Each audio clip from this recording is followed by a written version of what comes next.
Hi, welcome to Fantasy versus Reality, where we talk about how to be unapologetically yourself. Fantasy and reality comes because I am a fantasy author. My name is Elara Dunn, and Shannon. I am a documentary filmmaker. My name is Shannon Malone-deBenedictis. Alora and I have known each other for over 30 years, and I'm trying to do it's even more than that. I'm trying to do quick math in my head. And in our college experience and our growth experience, we both found different ways to take our creativity to not only put our artwork out to the world and present it to the world, but also grow in our own way to live our unapologetic selves. And because we have this history, we want to pass this along to everybody else and just enjoy not only in the friendship that we have, but also what we've learned as professional artists and professional creatives, and as well as Gen Xers who've seen a lot and want to kind of help others. Alara? Yes. I started writing fantasy as a way to connect to other people who were bullied or are being bullied. And it is really important to me because to really address that self-esteem in a fantasy setting, it's just sort of gives that layer to self-esteem issues and trauma, if you will. I write for YA, a lot of middle school kids also really interested, which kind of breaks my heart. But the whole goal of it is to feel more like a community, making sure that we're tapping into our self-esteem and we're really listening to our inner voices to really like strengthen what's taken away, I suppose, just making sure. So yeah, I think it all boils down to mental health and behaviors, and it's why fantasy and reality actually just there's both of life hurdles in that. And what we've discovered in working together and collaborating together is that my work in documentary filmmaking, most of my work is in wildlife filmmaking.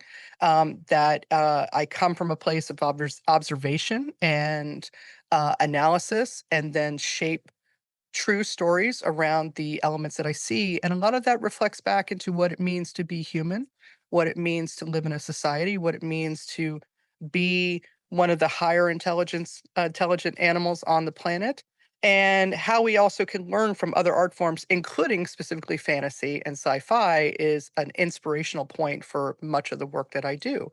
That again, based around how I see the natural world and how they interact, and then how we interact, and specifically how we treat each other, how we look at each other, how we experience each other, has led me also to be a consultant in creative media companies and production companies. I'm also a body image certified coach. In talking about being true to yourself and who you are, and run workshops and public speaking not only on filmmaking but also on body and social acceptance. Bravo. Well, let's get to our first episode's big hot topic, the Biggest Loser documentary. So many thoughts. I've I'm going to preface this by saying I've actually never seen the show. Really? So I Wow. watched the documentary. I have seen ads from the show when it was Yeah. on, and if anybody hasn't seen this, The Biggest Loser is about, I don't know, is it fat camp? It's fat camp with probably a lot more cameras and unrealistic goals and unrealistic expectations. Yeah. Yeah, it was the ads for it that I saw horrified me so much I never wanted to watch it, because they were clearly getting views through mockery. Now, is it Netflix has. Yeah, Netflix has a behind the scenes of everything that happened, and, unlike Alara, I did watch the show. I had a very weird love-hate relationship with it, and I say this as someone who's been fat her entire life. Fat, not in a negative way, just subjective, fat, taking back the word, and, I hated it because I hated how they demonized food and how they just were really belligerent with people and worked to wear them down, and didn't address other issues that deal with a lot when it comes to overeating and binge eating and whatnot. But I also enjoyed the fact that here was a show that had large people doing things, being active, accomplishing things that your entire life you're told you can't do, and it showed how powerful and strong and resilient and tough fat people can be. And so that was my kind of love-hate relationship. I do know that my BFF, Katie, used to say that she wanted me to go on the show just to wager bets on how long it would take me to punch what's her name in the face, Jillian in the face. I think it would have been less than an episode. I think I probably would have been kicked out the first episode and probably would have hauled off and slugged her. So yeah, that's the kind of feelings it brought out in me. Yeah. Okay. So in your opinion, how well does the documentary reflect what was on air?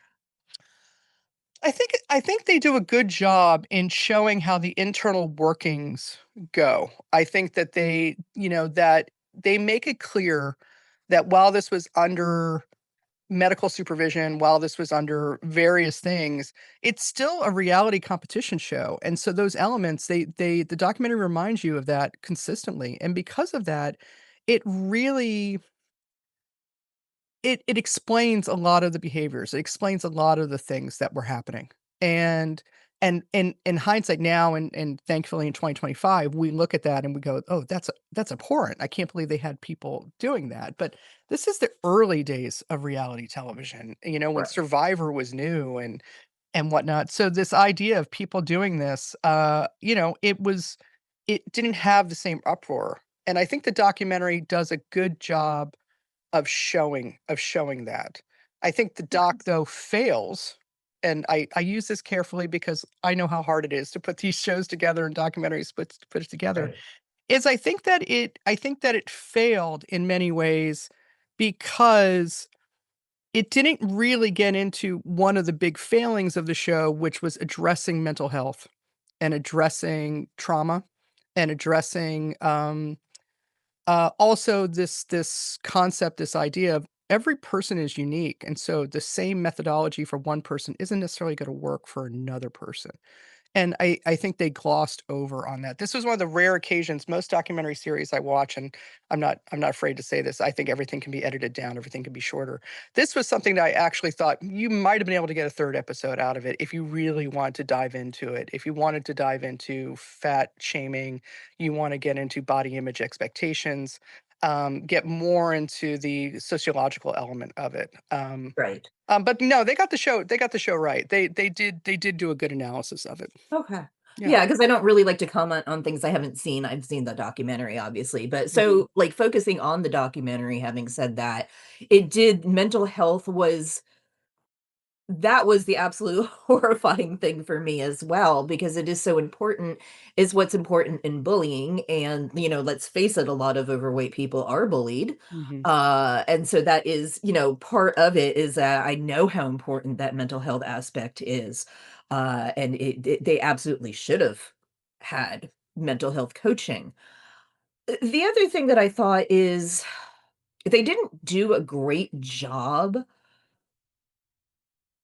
It was reality TV, it wasn't really reaching out to help viewers. No. A lot of people who were contestants had said that they had seen the show and it had motivated them to go back to the gym. That's great, but they didn't reach out as far as beyond that, because we all know going to the gym doesn't last without that No. proper motivation, and yeah, so I think just reaching out more, but that's not the purpose of a reality show, is it? No, I mean, the purpose of reality shows is to create drama, Right, and all reality shows, every single one of them, with the possible exception of Great British Bake Off and some of the nicer. A lot of the cooking shows don't do this, but what we can traditionally think of reality competition shows is the producers are looking at it with an eye of saying, we can make this person kind of the hero, this person can be the underdog, this person can be the villain, this person can be this.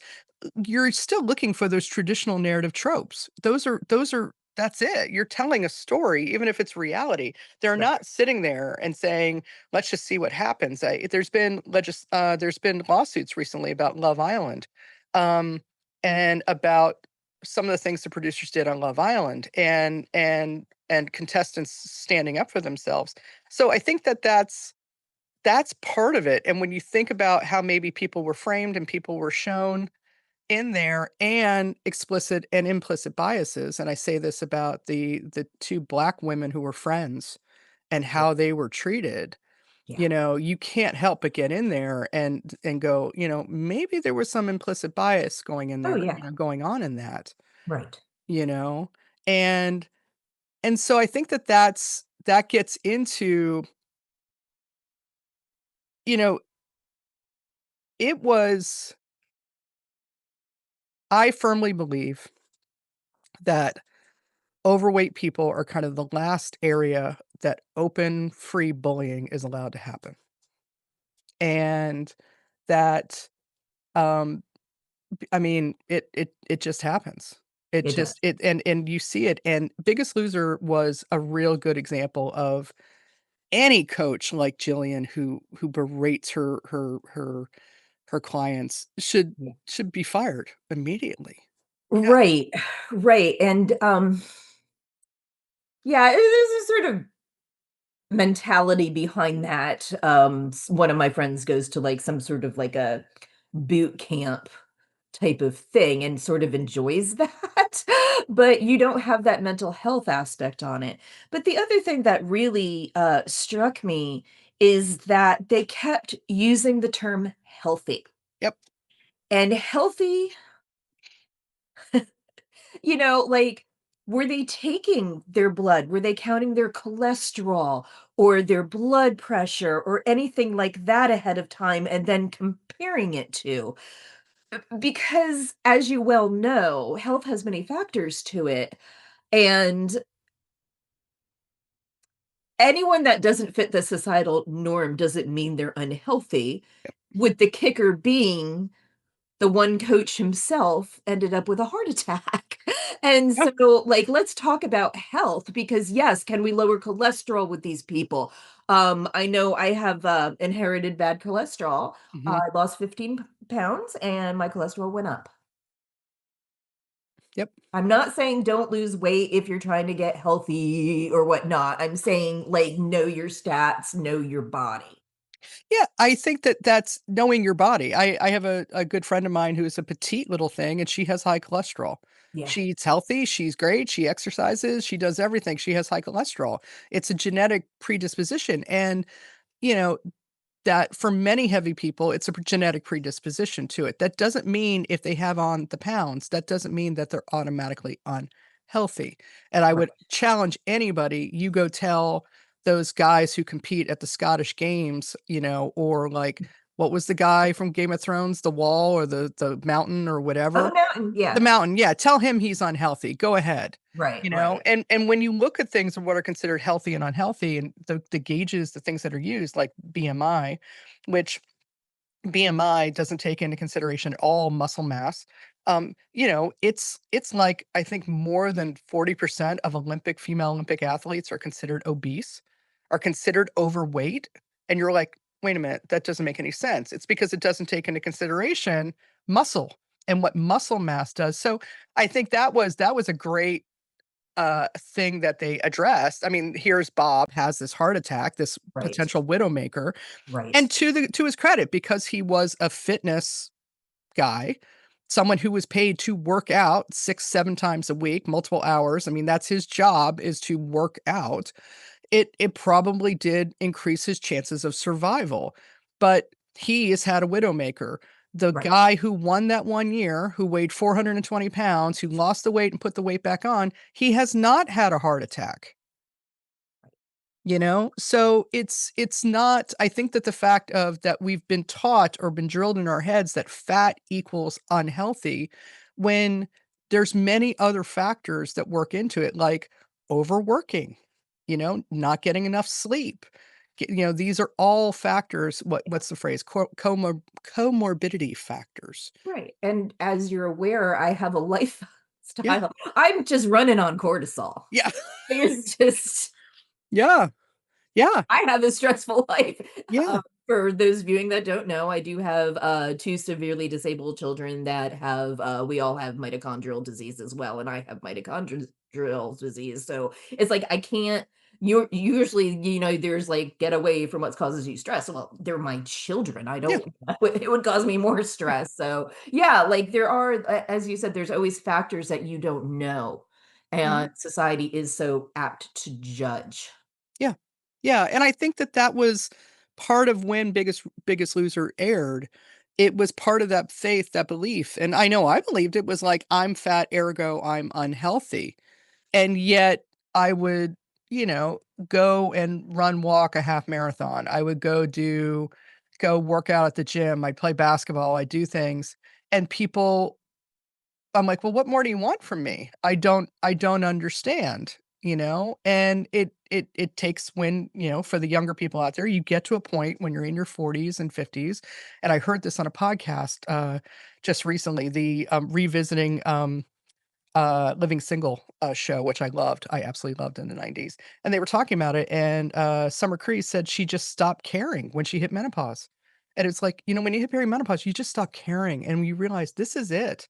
I'm not gonna run around and struggle anymore," and realize what's great about your body and accept it, and be healthy with what you have, and Right. I think that the documentary has helped look back at that era and go, "Oh, oh, ugh, yeah, like Right. that." Right. I've been thinking when I watch these things, I'm thinking, is there a right way to do The Biggest Loser? And I feel that adding the mental health aspect to it, Mhm. like everybody going to counseling and having it's what we're going to be talking about next is like realistic, like keeping up with the Joneses. As we were talking about before, like most people can't work out 8 hours a day, and No. eating 800 calories is dangerous to your health. Mhm.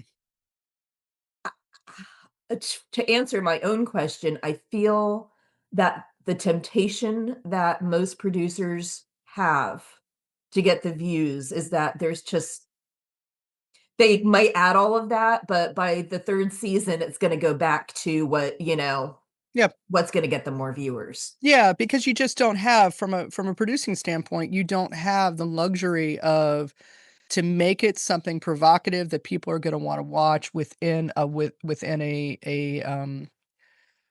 realistic production timeline. And there's a really good example of it, not to compare people to houses, but I'm gonna compare people to houses right now.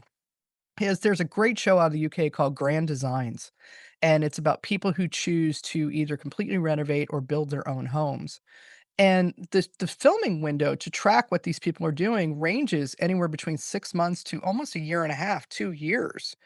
It is from a they have found a way to do it that is cost effective. They have found a way to produce it that allows them to track these houses and track these builds in its natural kind of process. Most shows don't have that luxury. They don't have the flexibility. They don't have the time, the money to be able to keep staff on to track for something that long. And if you want to lose weight, if you do want to lose weight and what the doctors, the experts say, not, Jillian and Bob on Biggest Loser, Right. is, 1 pound a week is healthy and still pretty aggressive, but 1 pound a week. So that's 5 pounds a month. There's no way you can get those results and make that into because, yeah, that's 50 pounds a year, but that's a lot of filming and that's a lot of tracking and a lot of doing it. And that's not easy. So I don't think that something like that could happen today. Maybe on another platform like YouTube where you're dealing with less crew and less people. Right. But yeah, no, I think to do it accurately and weave in those mental health things because it's so important. It's so important to have the right mindset and Right. address any underlying issues like Right. hoarding, like severe depression.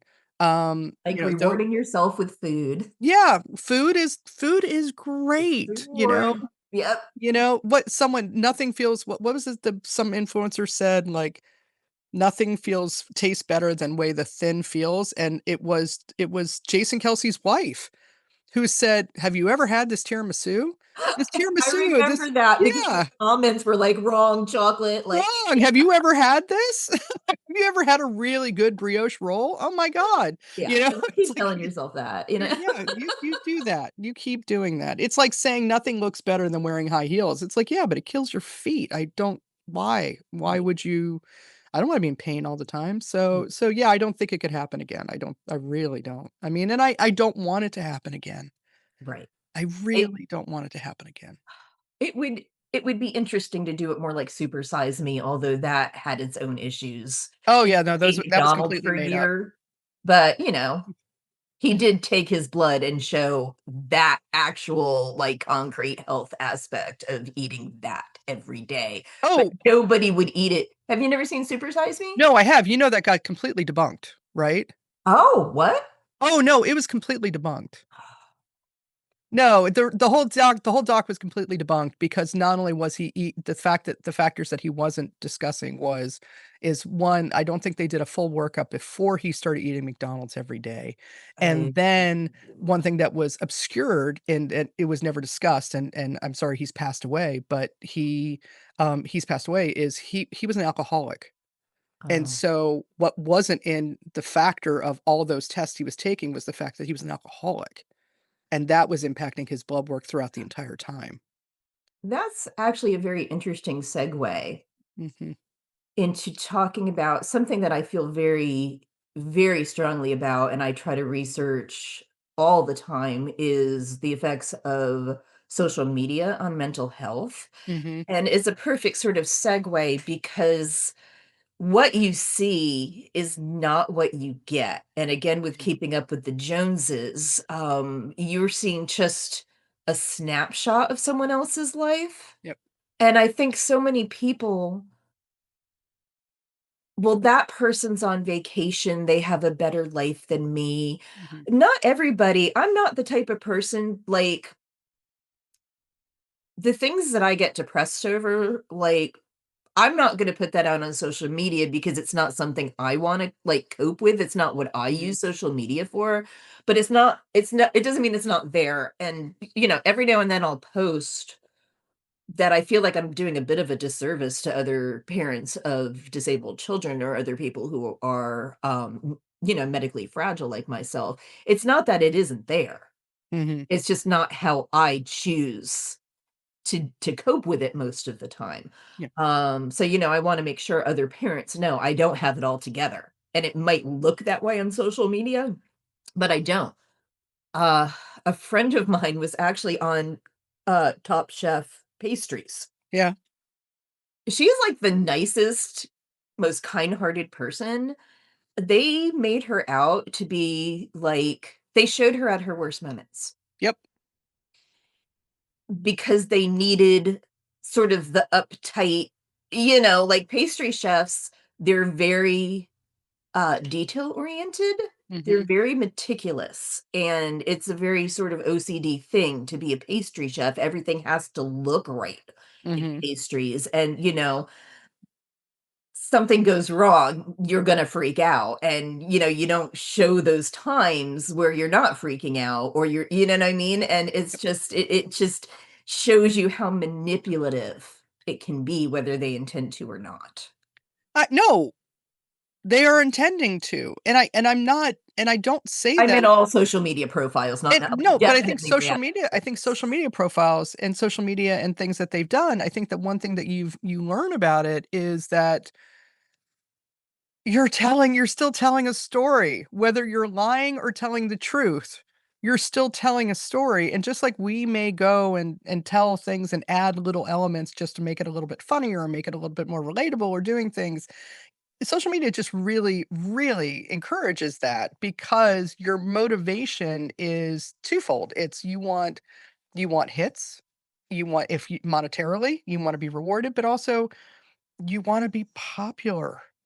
You want people to say, "I like you," or, "Oh, I feel for you," or, "I do this," Right. or, "I do that," and so I think that an education for people when it comes to social media, we're dealing with this with AI, not to go completely off, but Oh, you see all right. these really funny videos of like, "Oh, look, here's a whole bunch of raccoons jumping on a trampoline, and here's some kangaroos jumping on a trampoline," and my cousin sent me it, and she goes, "I'm sure this is AI." I'm like, "It is, Ah, but it's funny." Right. Just as long as you know what it is, what the motivation behind it is, doesn't mean you don't have to enjoy it. You can enjoy it, but just Right. know what the motivation is behind it. Just Right. know what Right. people are going for. Yeah. Right. Yeah. So, So yeah, okay. there's all sorts of like, yeah, like I guess attention factor. And it's kind of funny when other people like will post on Facebook that somebody else is attention seeking. I'm like, do you realize what you're doing by posting? Oh, yeah. Like, it's not, you know what I mean? It's just, it's so, it's such a, it's such a false world in many ways. I think that social media allows you because of I can never say that, anonymity, I And can never I've never been able to say it. Because you're allowed to be anonymous, there we go, I'll redo it, right, is it gives you the opportunity to just blather and be obnoxious and be kind of, um it I think it can encourage your worst behavior, yeah, and and it's allowing you to scream into the void, but the void's listening, and I one thing I've always felt this way being fat, being coming from a loud, complicated, loving, and complicated family is that, it can be really easy to lie. It's really, really easy to lie, right, and social media encourages that, and right, so yeah, I mean, we have a whole phrase, catfishing. I mean, that's just right, people lying, you right, know? right. And And it's interesting because it's not like everybody sort of lies by omission, but on the other hand, like, you don't want your life on social media, like we were talking about, like, you don't always wanna see your life through a lens. Sometimes you just wanna enjoy something, so, yeah, there's always that, like, whenever you're looking at somebody else, that's not the whole person, and I think it's really important to remember that. yeah, like the woman who had the near fatal medical incident that they profiled in the documentary, The Biggest Loser documentary. Oh, yes.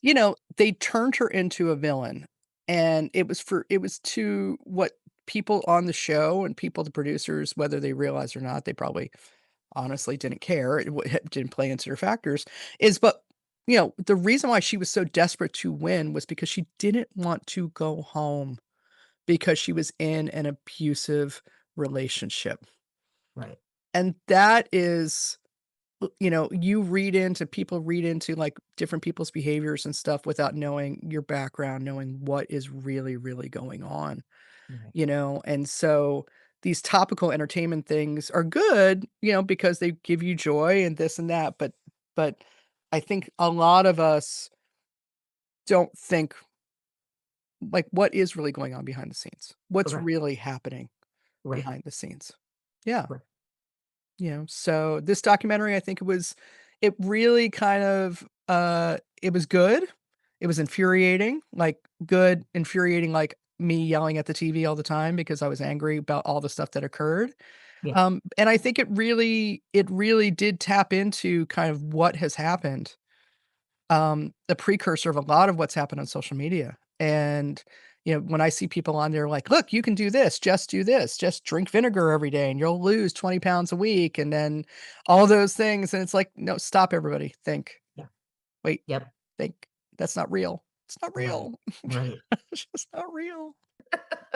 That was us talking about reality and fantasy and talking about directly about, The Biggest Loser and the documentary behind it. Check out Elara Dunn's work, the Magic Locker book series. It's incredible. Am I missing anything else, Elara? Oh, subscribe to our YouTubes. Right, and go to our websites. I'm at Padlin, Padlin Creative, and our YouTube page, and we'll come back with more episodes. All right. Okay. Thank you. Bye. Bye.